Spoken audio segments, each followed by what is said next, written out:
வணக்கம், எல்லாரும் எப்படி இருக்கீங்க? இன்றைக்கி நம்ம பார்க்குற விஷயம் என்ன அப்படின்னா, ஒரு சில பேர் ஒரு சில வகையான அடாப்டேஷன்னு சொல்லுவோம்.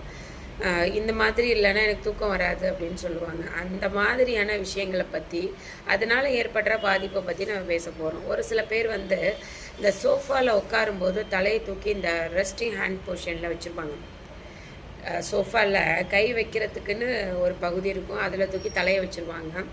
அதில் படுத்துகிட்டே டிவி பார்ப்பாங்க, மொபைல் பார்ப்பாங்க.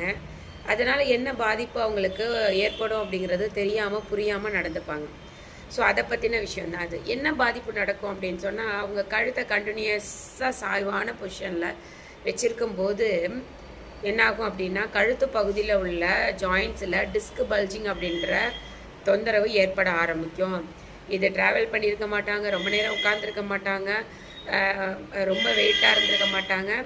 ஆனால் இவங்க டிவி பார்க்கும்போதோ, மொபைல் ஹேண்டில் பண்ணும்போதோ, படுத்து தூங்கும் போதோ, சோஃபாவில் ஹைட்டாக தலையை வச்சுட்டு, கை வைக்கிற ஏரியாவில் தலையை வச்சுட்டு நல்லா படுக்கும்போது, அவங்களோட அந்த ஹைட்டு உடம்புக்கும் ஹெட்டுக்கும் இடைப்பட்ட இருக்கிற இடத்துல கழுத்து சாய்வலான ஒரு பொசிஷனில் இருக்கும்போது அவங்களுக்கு டிஸ்க் பல்ஜிங் அப்படின்ற இஷ்யூ வருது. ஸோ அந்த மாதிரி, அதாவது ஸ்ட்ரைட்டாக கம்ப்ளீட்டாக தலையை கொண்டு போய் மேலே வைக்கும்போது இங்கே கழுத்து கம்ப்ளீட்டாக பெண்ட் ஆகிடும். அதில் டிஸ்க் பல்ஜிங் அப்படின்ற இஷ்யூ வரும்.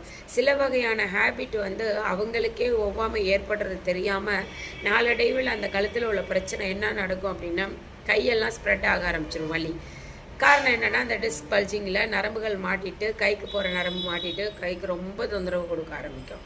இது அவங்களோட பழக்க வழக்கங்கள் சிலதை மாற்றிக்கிட்டாலே கிளியர் ஆகிடும். சோஃபாவில் மோஸ்ட்லி தலையை வச்சு படுக்காமல் மோஸ்ட்லி தரையில் படுக்கிறது நல்லது. இல்லை நீங்கள் பெட் யூஸ் பண்ணி கம்ப்ளீட்டாக உங்களோட top to bottom full resting பொசிஷனில் படுக்கிறது ரொம்ப நல்லது. இந்த வகையான ஒரு ஸ்லீப்பிங் ஹேபிட் சில பேருக்கு மிக பெரும் பிரச்சனையில் கொண்டு போய் விட்டுடும். அது எக்ஸாம்பிள், இப்போ டிஸ்க் பல்ஜிங் பிரச்சனையை பார்த்தீங்கன்னா 3rd ஸ்டேஜில் கொண்டு போய் விட்டுனதுனால, ஆரம்ப நிலையிலேயே இந்த மாதிரி ஹேபிட் யாரும் இருந்தது அப்படின்னா அதை கொஞ்சம் மாற்றிக்கோங்க.